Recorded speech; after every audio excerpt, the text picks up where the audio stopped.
LeadSMART Training Solutions. My name is Pete. And I'm Scott. We're both co-founders of LeadSMART Training Solutions many years ago. Purpose of this video is to answer various questions that we always get during class, as well as our office tells us that they're answering constantly.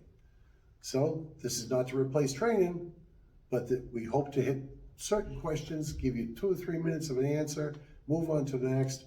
You'll be back at work before you know it. So our first question that we're taking today, I'm a kitchen remodeler. Are you telling me I need a lead certificate for this job? It's actually so much simpler than everybody actually realizes. When somebody asks me, do I need that certification to supervise my project? I would say it comes down to 3 simple questions. Number 1, this is the biggest. What year was it built? So there's a magic year. The structure has to be built before 1978. 1978, that's number 1. If it's not built before 78, these rules are not going to apply. Now, number 2, what type of structure is it? This entire regulation was geared towards residential dwellings. Now, look, to all the fellow lead nerds out there, Pete and I know there are other situations where non-residential structures might fall under this regulation. Those are the types of things you're going to learn in the 8-hour course. We're not going to bore you to death with those details today. So number 1, when was it built? Number 2. How do you prove that? Can I use Zillow? We don't want to knock any specific company, but I will sorry. tell you that companies like that wouldn't be admissible evidence in court if you were wrong. There's one surefire way to get the data construction for any piece of property.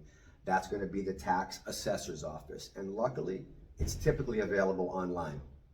Good question. So, type of structure, residential. Number 3, what's your scope of work?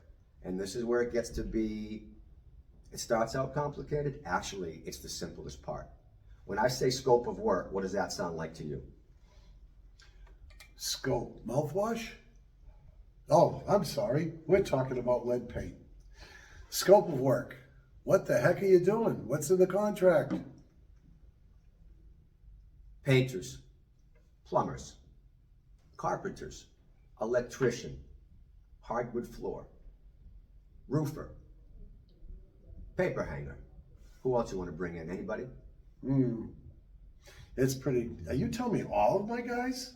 Or just me, the king of the job? So, scope of work. If your scope of work creates dust, this is the class you need. Lead renovation. So my plumber has to be on my kitchen job. He has to go get certified?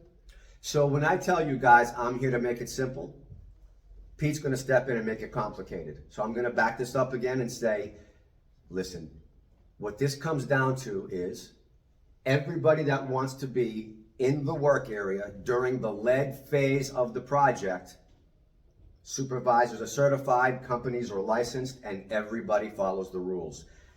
Discussing the lead phase, that's a lengthy discussion.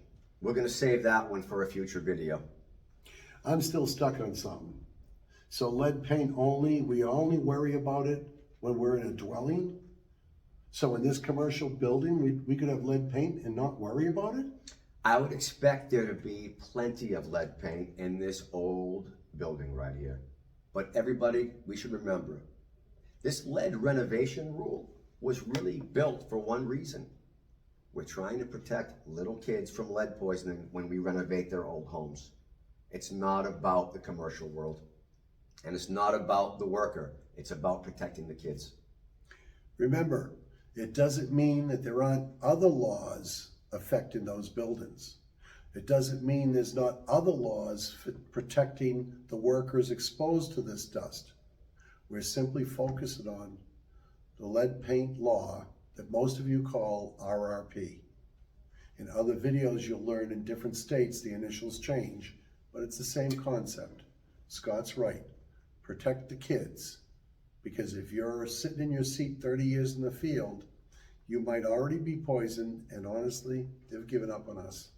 Let's break the cycle and protect the kids. So that's it. Short, brief, to the point. Get to work, get on your job sites, make some money, realize that lead is something you don't want to play around with.